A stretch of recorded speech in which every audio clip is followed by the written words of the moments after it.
नमस्कार दोस्तों, एक बार फिर से स्वागत है आपका दृष्टि आईएएस के पॉलिटी दिस वीक प्रोग्राम में। मैं हूं केवल आपके सामने। आज हम बात करने वाले हैं बीते एक सप्ताह में उन खबरों के बारे में, या तो ये कह सकते हैं कि उन खबरों में जिन खबरों में पॉलिटी से जुड़ी हुई कोई बातें थी, जो राज्य व्यवस्था से जुड़े हुए कुछ मुद्दे थे और आपकी परीक्षा में पॉलिटी से जुड़े हुए सवाल उस करंट अफेयर या उस खबर की वजह से क्या बन सकते हैं, उसी आधार पर हम टॉपिक के चयन के साथ आपके सामने आए हैं। तो चलिए एक एक करके देखते हैं। सबसे पहले देखते हैं इस हफ्ते क्या कुछ रहा खास, यानी कि कौन सी खबरें जो थी और उन खबरों में कौन से मुद्दे थे जो इस बार इस हफ्ते रहे खास। पहला, संविधान संशोधन। देखिए, संविधान बदल जाएगा, संविधान में कुछ बदलाव आ जाएंगे, ये बात लगातार चर्चा में रहती है कि सरकार अगर मजबूत होगी तो वह संविधान में संशोधन कर सकती है, और इस पर कई बार कई तरह के मत सुनने को मिले हैं। तो इस पर चर्चा करेंगे। फिर उसके बाद हम चुनाव आयोग की शक्तियों पर बात करेंगे। क्यों? क्योंकि हाल ही में चुनाव आयोग ने एक राज्य में चुनाव की तारीखों का ऐलान करने के बाद तिथि में परिवर्तन कर दिया। फिर उसके बाद हम देखेंगे जीएसटी परिषद की एक बैठक हुई थी, तो आखिर यह जीएसटी परिषद आया कहां से और इसकी बैठक का मतलब क्या है।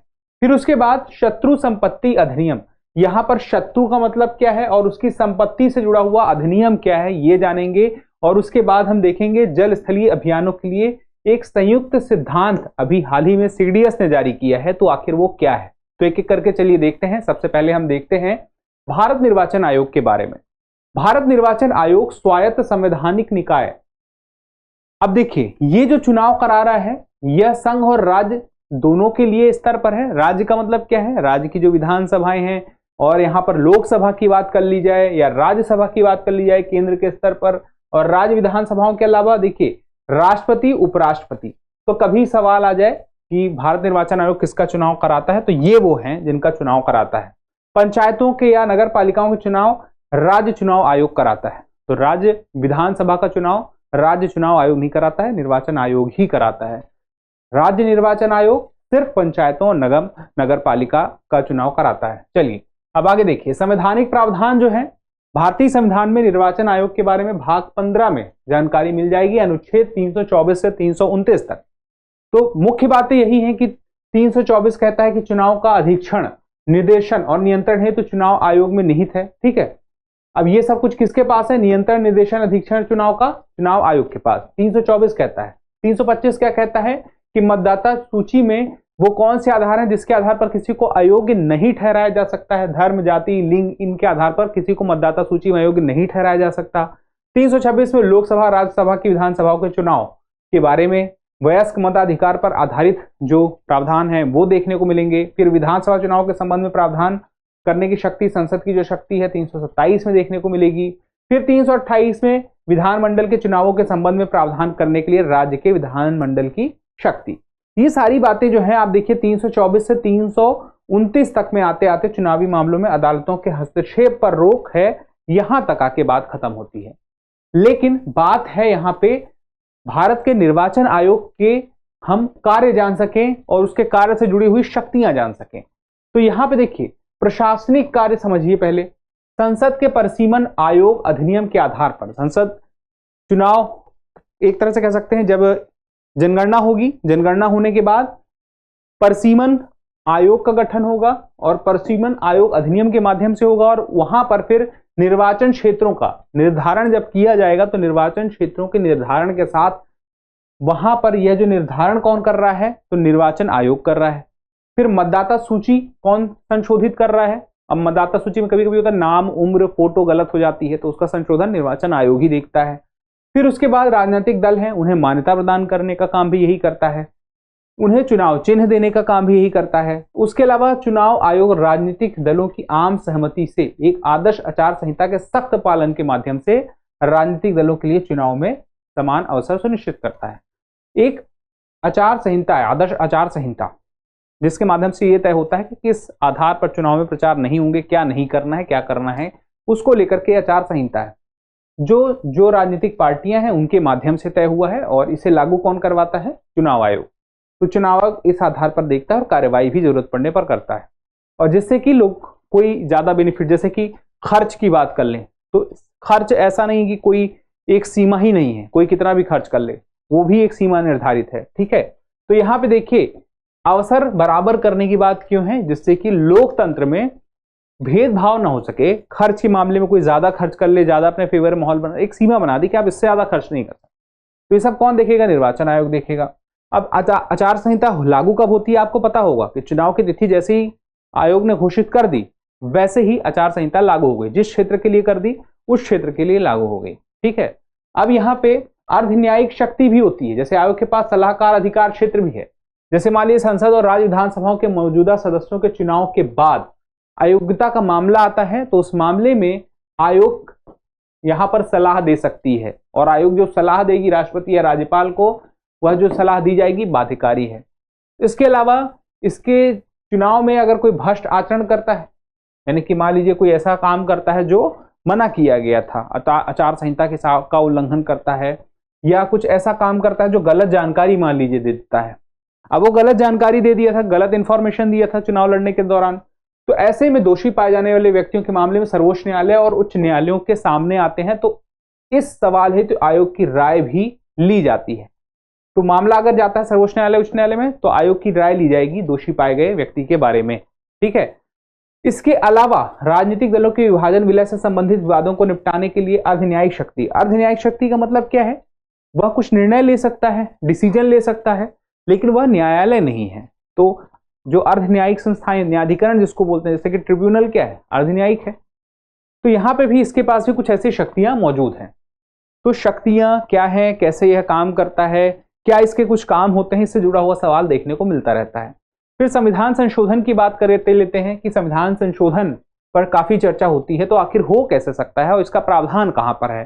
तो भारत के संविधान में भाग 20 में अनुच्छेद 368 देखने को मिलता है, जो कि एक प्रक्रिया बताता है संविधान में संशोधन करने की। जो संसद की शक्ति है, उन शक्तियों के बारे में क्या प्रक्रिया है वो जानकारी मिलती है। तो भाग 20 में अनुच्छेद 368 में संविधान और उसकी प्रक्रियाओं में जो शक्ति है उसको देखिए। पहले शक्ति में क्या कहता है? किसी भी प्रावधान को जोड़ने, बदलने या निरस्त करने के माध्यम से संविधान में संशोधन कर सकती है संसद, लेकिन वह प्रक्रिया फॉलो करना पड़ेगा। संसद उन प्रावधानों में संशोधन नहीं कर सकती तो जो संविधान के मूल ढांचे का निर्माण कर सकते हैं। मतलब एक बार में, पहली बार में तो ये लगेगा संविधान में कहीं भी संशोधन हो सकता है, लेकिन वहां नहीं हो सकता जहां पे मूल ढांचा दिखाई दे। अब मूल ढांचे का सिद्धांत केशवानंद भारती मामले में 1973 में आया था। तो संविधान का मूल ढांचा क्या है ये भी मैं आपको आगे ही बताऊंगा, लेकिन पहले देखिए, उसके पहले मूल ढांचे पे आने के पहले हम देखते हैं संशोधन किस प्रकार से। 368 में देखिए, दो प्रकार के संशोधनों का प्रावधान है, अर्थात संसद के विशेष बहुमत द्वारा या संसद के विशेष बहुमत के साथ साथ आधे राज्य विधानमंडलों द्वारा साधारण बहुमत से अनुमोदित। देखिए, एक तो विशेष बहुमत हो गया, दूसरा विशेष बहुमत के साथ साथ राज्य जो हैं, और जो राज्य हैं उनके आधे, जैसे मान लीजिए कि 5 राज्य हैं तो कम से कम आधे से ज्यादा 3 की बात हो गई, या 4 हैं तो 2 की बात हो गई, कम से कम आधे राज्य विधानमंडलों द्वारा साधारण बहुमत से अनुमोदन। जितने राज्यों के बीच का वो मामला है जिसके मामले में संशोधन करना है उसके संदर्भ में। अब यहां पे देखिए, 2 ये हो गए, एक और है संशोधन, वो साधारण प्रकार का होता है। साधारण प्रकार का जो होता है वो अनुच्छेद 368 के तहत संशोधन नहीं माना जाता है। तो संशोधन तो 3 प्रकार से हो सकता है, लेकिन विशेष बहुमत और विशेष बहुमत के साथ आधे से ज्यादा राज्यों का सामान्य बहुमत, ये 2 हो गए। 368 के बाहर फिर एक और हो जाएगा, वो हो जाएगा सामान्य बहुमत। ठीक है, साधारण बहुमत कह सकते हैं। तो एक एक करके देख लेते हैं। साधारण बहुमत में क्या होगा? साधारण बहुमत, पहली बात तो समझ के चलिए 368 के दायरे के बाहर है।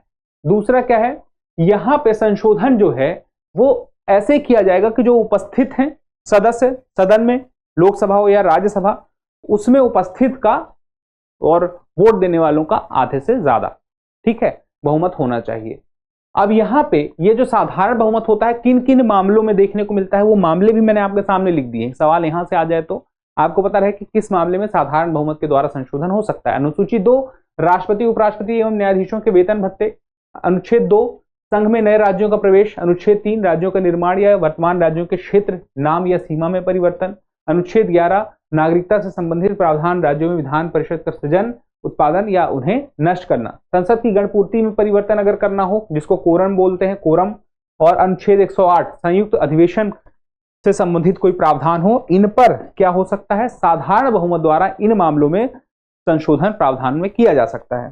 फिर आता है विशेष बहुमत। विशेष बहुमत में क्या होगा, देखिए, विशेष बहुमत में साधारण बहुमत क्या था कि जो हैं उपस्थित सदस्य वोट करने वाले उसका 50% से ज्यादा होना चाहिए।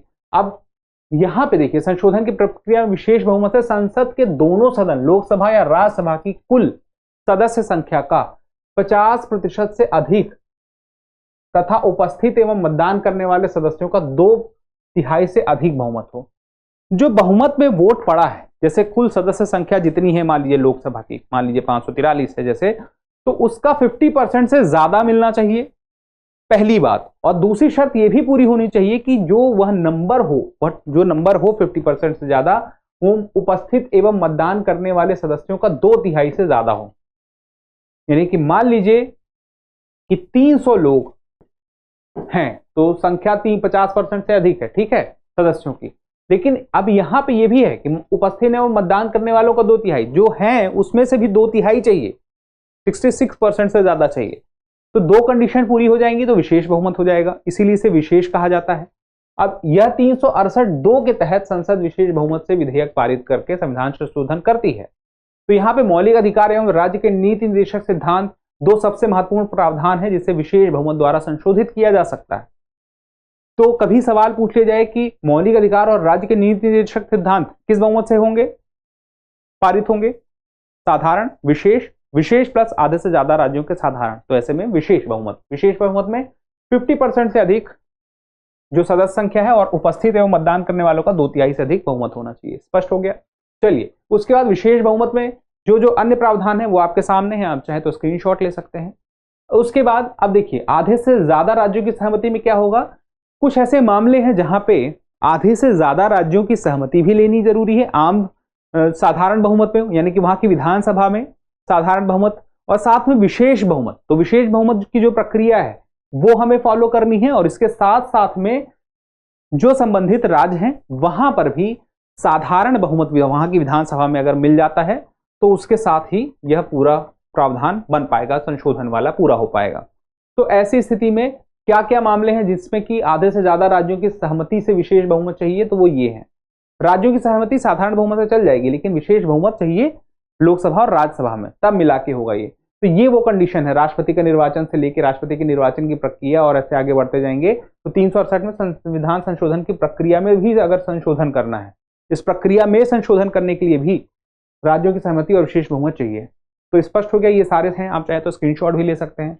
अब देखिए संसद में संशोधन की शक्ति पर क्या प्रतिबंध है। केशवानंद भारती मामला जो 1973 का है, वहां पे कहा गया है कि संविधान के मूल ढांचे में बदलाव नहीं किया जा सकता। जहां भी मूल ढांचा अगर दिखाई देगा किसी प्रावधान में, उसे नहीं बदला जा सकता। मूल ढांचे से मतलब जैसे उदाहरण के लिए धर्मनिरपेक्षता, समानता, संघवाद, शक्ति का पृथक्करण, स्वतंत्र न्यायपालिका, कानून का शासन, ये वो बातें हैं जिसे मूल ढांचा कहा गया है, बेसिक स्ट्रक्चर, और इसके साथ छेड़छाड़ नहीं की जा सकती है।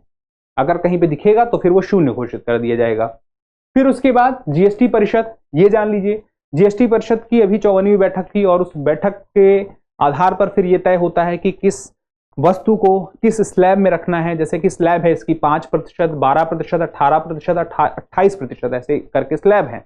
तो किस वस्तु को कहां पे रखना है, किस सेवा को किस स्लैब में रखना है, किसको कहां पे नहीं रखना है, ये सारे कुछ डिसीजन लिए जाते हैं इसी को लेकर के, जीएसटी को लेकर के। तो उसके लिए जीएसटी परिषद होती है और इसकी बैठक होती है। लेकिन जीएसटी आया कैसे? 1 जुलाई 2017 को जो लागू हुआ 101वें संविधान संशोधन अधिनियम 2016 के माध्यम से, एक राष्ट्र एक कर के नारे के साथ शुरू किया गया था। और इसी के वजह से 101वां संविधान संशोधन अधिनियम 2016 जो आया, जो 1 जुलाई 2017 से लागू हुआ, यहीं पर देखने को मिलता है। इसी के आधार पर अनुच्छेद 279A(1), जिसमें कहा गया है कि जीएसटी परिषद का गठन राष्ट्रपति द्वारा किया गया या किया जाएगा। तो ये इसके माध्यम से किया गया है, ठीक है। तो संविधान संशोधन कौन सा हुआ है? 101वां, ठीक है, वर्ष 2016 का है और लागू 1 जुलाई 2017 से। और इसी संशोधन के आधार पर क्या हुआ? 279A(1) आया, जिससे जीएसटी परिषद का गठन हुआ राष्ट्रपति के द्वारा। अब ये किस प्रकार का है, यह आप समझ सकते हैं, संवैधानिक निकाय है जीएसटी परिषद, संविधान में इसके बारे में उल्लेख है। अब यहाँ पे सदस्यों की बात की जाए तो जीएसटी परिषद जो केंद्र और राज्यों का एक संयुक्त मंच होगा, इसकी संरचना में केंद्र और राज्य दोनों होंगे, जिसमें अध्यक्षता कौन करेगा? इसकी केंद्रीय वित्त मंत्री करेंगी, अभी निर्मला सीतारमण। फिर उसके अलावा केंद्रीय राज्य मंत्री, फिर वित्त या कराधान का प्रभारी मंत्री, या तो जो भी प्रभारी बनाया जाएगा, नामित किया जाएगा। संबंधित राज्य से या केंद्र राज्य मंत्री में जो भी प्रभारी बनाया जाएगा वो, लेकिन अध्यक्षता केंद्रीय वित्त मंत्री। ठीक है, अब यहाँ पे देखिए कार्य 279A4 में दिया गया है। अब मुख्य रूप से देखिए जीएसटी परिषद की अगर बात करें, जैसे बैठक को संदर्भ में अगर हम बात करें तो क्या कर रही है, जो दरें हैं वो निर्धारित करना, छूट निर्धारित करना, यहाँ पे प्रशासनिक प्रक्रियाओं को तय करना कि क्या प्रक्रिया रहेगी जीएसटी को लेने देने की। उसके अलावा ये सारी चीजें जो होंगी ये बहुमत के आधार पर तय होंगी। ये उपस्थित सदस्यों के कम से कम 3/4 बहुमत से लिया जाएगा निर्णय। ठीक है, और वो 3/4 जो बहुमत लिया जाएगा उसमें भी वेटेज है। केंद्र के लिए जो है कुल मतों में से 1/3 का भार देखा जाएगा और राज्यों के लिए 2/3 का, मतलब वेटेज भी दिया गया है। 3/4 तो सदस्यों से टोटल चाहिए, लेकिन उसमें भी वेटेज है केंद्र के लिए 1/3 का और 2/3 का राज्यों के लिए। उसके आधार पर ही फिर जो निर्णय लिया गया है वो तय होगा। और इसका मतलब कि राज्य में देखिए अलग अलग पार्टी की सरकार होती है, जब सब मिलकर निर्णय लेंगे तब फिर यह फाइनल होगा। तो बैठक में जो भी निर्णय आता है वो इस पूरी प्रक्रिया के बाद आता है। उसके बाद देखिए शत्रु संपत्ति अधिनियम, ये काफी अभी हाल में चर्चा में उत्तर प्रदेश में खास वजह से है। तो उत्तर प्रदेश में अभी पाकिस्तान के कोई पूर्व राष्ट्रपति हैं, उनके संबंधित यानी उनके परिवार से संबंधित भूमि का मामला है, उससे जुड़ा हुआ है। तो देखिए शत्रु संपत्ति अधिनियम 1968 में आया, जिसमें यह बात कही गई कि भारत पाकिस्तान युद्ध के बाद शत्रु विदेशी या शत्रु विषय के रूप में वर्गीकृत व्यक्तियों के स्वामित्व वाली संपत्तियों को विनियमित करके के लिए अधिनियमित किया गया है। तो ठीक है, तो ये होगा क्या, परिभाषा में क्या है कि ऐसे व्यक्ति या संस्था जिनके द्वारा संपत्ति छोड़ दी गई है 1965 और 71 के भारत पाकिस्तान युद्ध के बाद, 62 के चीन भारत युद्ध के बाद, संघर्ष के बाद जो दुश्मन देशों में चले गए। तो दुश्मन देश यहाँ पे कौन है, भारत और ये पाकिस्तान और चीन है, यही दुश्मन देश है भारत के। तो यहां अगर चले गए तो उनकी संपत्तियों को भारत रक्षा अधिनियम 1962 के तहत अधिकृत किया गया था पहले, फिर बाद में यह कानून आ गया तो इसके तहत किसके पास आ गया, सरकार के पास आ गया। लेकिन फिर बाद में इन संपत्तियों पर कब्जा जो ऐसा रहा, जारी रहा, यह अधिनियम सरकार को ऐसी संपत्तियों की रक्षा और प्रबंधन का अधिकार देता है। अब देखिए मामला यह हुआ कि इसके माध्यम से अधिकार मिल गया कि सरकार के पास उसका आ जाएगा वो संपत्ति जो छोड़ के गए थे दुश्मन देश में।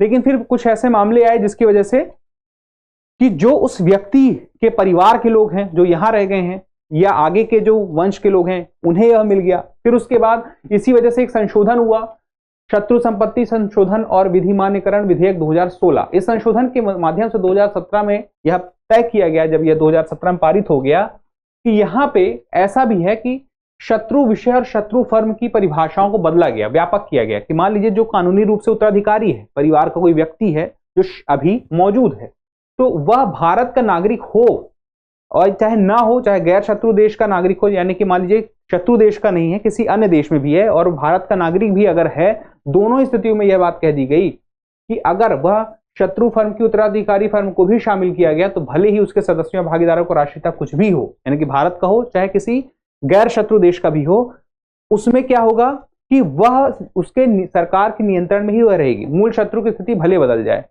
तो देखिए अब ऐसा हुआ कि दावा ये होता था कि भाई जो शत्रु नहीं है उसके उत्तराधिकारी तो नहीं है, उसके शत्रु जो शत्रु देश में चले गए वो तो यही है, या किसी गैर शत्रु देश में गए तो कम से कम उन्हें मिल जाए। तो इस मामले को खत्म करने के लिए सरकार संशोधन लेके आती है और संशोधन में तय करती है, परिभाषा को व्यापक करती है कि जो भी उत्तराधिकारी हैं उन्हें भी नहीं मिलने वाला है, चाहे वो भारत के ही नागरिक क्यों ना हो, भले वो भारत पाकिस्तान में ना हो, वो सरकार के पास ही रहेगी, सरकार के नियंत्रण में रहेगी संपत्ति। और अभी हाल ही में एक मामला उत्तर प्रदेश का है। अब उसके बाद जल स्थलीय अभियान के लिए सिद्धांत, उभयचर अभियान भी इसको बोलते हैं, क्योंकि भारत की जो सेना है उसके चीफ ऑफ डिफेंस स्टाफ जो सीडीएस है जनरल अनिल चौहान ने 9 सितंबर 2024 को chief of army staff committee की बैठक के दौरान उभयचर संचालन के लिए संयुक्त सिद्धांत जारी किया। इस सिद्धांत में क्या बताया गया कि मान लीजिए कि भारत की जो नौसेना है, थल सेना है, वायुसेना है, मिलकर कोई अभियान करे तो कैसे करेगी, उसके लिए यह पूरा सिद्धांत है। कई ऐसे अभियान की जरूरत पड़ती है, यहाँ पे नौसेना की भी जरूरत है और थल सेना की भी जरूरत है। तो मुख्य रूप से हिंद महासागर क्षेत्र में अभियानों को लेकर के ये सिद्धांत सामने आया है। किसके माध्यम से आया है, सीडीएस अनिल चौहान के माध्यम से। तो भारतीय सेना से संबंधित है और संयुक्त अभियान से संबंधित है। ठीक है, अब कुछ सवाल देख लेते हैं इन्हीं टॉपिक से। सवाल है, निम्नलिखित कदमों पर विचार कीजिए। 2017 में आया है, भारत का चुनाव आयोग सदस्यीय निकाय है, ठीक है, पहला। फिर केंद्रीय गृह मंत्रालय आम चुनाव और उपचुनाव दोनों के संचालन के लिए चुनाव कार्यक्रम तय करता है। चुनाव आयोग मान्यता प्राप्त राजनीतिक दलों के विभाजन विलय से संबंधित विवादों का समाधान करता है। आपको बताना है कौन से सही है या है। ठीक है, केवल 1 और 2, केवल 2, केवल 2 और 3, केवल 3 सही जवाब दीजिएगा। सवाल नंबर 1 है। सवाल नंबर 2 देखिए, संविधान संशोधन का संबंध किस अनुच्छेद से है? सवाल नंबर 2 है ए 365, 366, 368 या इनमें से कोई नहीं, तो जवाब जरूर दीजिएगा कमेंट करके। फिर सवाल नंबर 3 देखिए, शत्रु संपत्ति अधिनियम का संबंध किस वर्ष से है? 1968, 1998, 2001 या 2012? सही जवाब क्या है कमेंट करके बताइएगा। अब चलने के पहले एक जरूरी सूचना क्या है? जरूरी सूचना यह है कि हिंदी दिवस के अवसर पर दृष्टि आईएएस आपके लिए डिस्काउंट का उपहार लेकर आया है और आज डिस्काउंट के उपहार का आखिरी दिन है, यानी कि 13 और 14 2 दिनों के लिए डिस्काउंट था और आज यह आखिरी डिस्काउंट के लिए ऑफर के लिए आखिरी दिन है। तो ध्यान रखिए कि दृष्टि का जो लर्निंग ऐप है, दृष्टि लर्निंग ऐप पर कोई भी कोर्स हो, ऑनलाइन कोर्स हो, पेन ड्राइव कोर्स हो या टेस्ट सीरीज हो, डीएलपी हो, सब में 40% की छूट है। उसका लाभ अगर उठाना चाहते हैं तो जल्द से जल्द डिस्क्रिप्शन में लिंक है, क्लिक करें और उसका लाभ उठाएं। ये देख सकते हैं, अगर जो जीएस फाउंडेशन कोर्स का भी लाभ लेना चाहते हैं, ऑनलाइन प्रीलिम्स प्लस मेंस का जो कोर्स होता है, चाहे हिंदी मीडियम हो चाहे इंग्लिश मीडियम हो, 40% का डिस्काउंट उसमें भी मिलेगा। और यह जो डिस्काउंट है, डिस्काउंट के साथ अलावा ईएमआई की भी सुविधा है। तो 1, 2, 3, 4 ईएमआई में आप अपनी फीस सबमिट करके अपनी तैयारी को बेहतर तरीके से शुरू कर सकते हैं।